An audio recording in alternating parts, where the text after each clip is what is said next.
جب انسان خدا کے کلام کے ترازو میں اپنے آپ کو دیکھتا ہے تو اگر خدا کا کلام اسے کہتا ہے تو نے حکم عدولی کی ہے، حکم توڑا ہے، تو پھر خدا کے کلام سے اصلاح رہنمائی ملتی ہے اور خدا کی تربیت میں کس طرح سے بہتر ہو سکتے ہیں، کس طرح سے درستگی کی جا سکتی ہے، یہ ہمیں ان کتب میں بتا دیا گیا ہے۔ اور راست بازی میں تربیت کے لیے فائدہ مند بھی ہے۔ یہاں پر لکھا ہے کہ یہ صرف تعلیم زبانی حد تک یا ذہنی حد تک نہیں ہے، بلکہ یہ فائدہ مند بھی ہے۔ فائدہ مند کیسے ہے؟ یہ فائدہ مند اس کے لیے ہے جس کو وہ نجات تک لے آئے۔ تو یہ فائدہ مند اس لیے ہے کہ یہ نجات تک انسانوں کو لے کر آتی ہے۔ اگر اس کی صداقت کا یقین کر لیا جائے، اس راست اور سچی تعلیم کو اپنے ایمان کا حصہ اور ایمان کے ساتھ عملی زندگی کا حصہ بنا لیا جائے، پھر اس کا پھل ملتا ہے۔ اسی لیے یہاں لکھا گیا ہے کہ وہ فائدہ مند بھی ہے۔ اور اس کا پھل کیا ملتا ہے؟ تاکہ مرد خدا کامل بنے، کاملیت کی راہ پر آ جائے، بتدریج خدا کے رنگ میں، اس کے کلام کے رنگ میں رنگتا چلا جائے، جو بھلائی اور رحم اور ترس اور زندگی ہے، اور ہر ایک نیک کام کے لیے بالکل تیار ہو جائے، ہر ایک نیک کام کے لیے۔ تو نیک کام، ہر وہ حکم جو خدا نے دیا ہے وہ نیک کام ہے، اور اگر وہ نہ کیا جائے تو وہی اس کا الٹ بدی بن جاتا ہے۔ تو پہلے تو یہ دیکھیے کہ یہ کتب جن کو نور، ہدایت، امام اور رحمت کہا گیا ہے، ان میں یہ چیزیں موجود ہیں۔ اور پھل کیا ہے؟ کامل بنے اور نیک کام کے لیے بالکل تیار ہو جائے، ویسی زندگی جیسی خدا چاہتا ہے وہ ہو جائے۔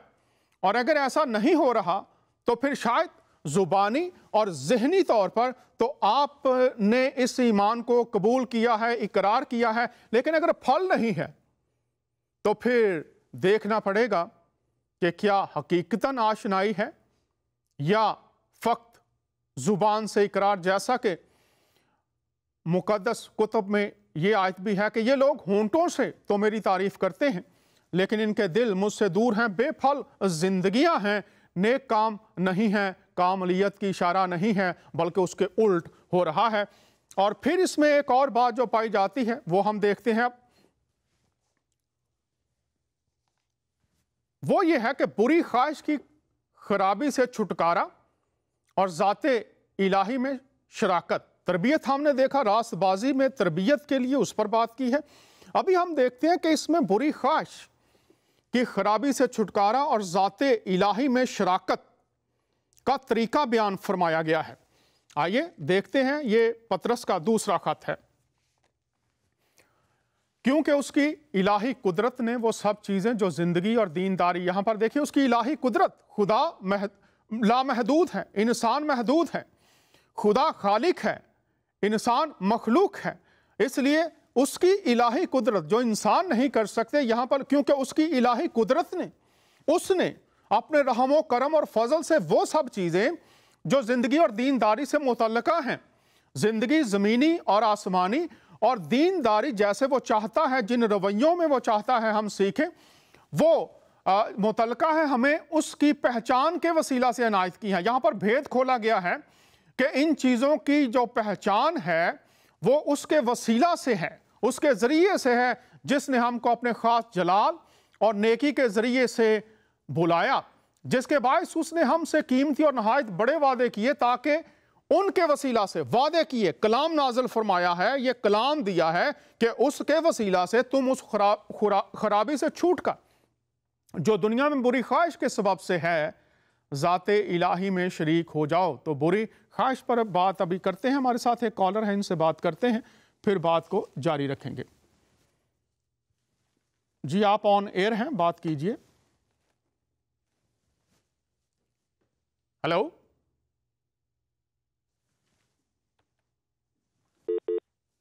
شاید کال ڈراپ ہو گئی ہے، دوبارہ کال کیجئے جو بھی صاحب یا صاحبہ ہیں۔ دوسری بات کہ جو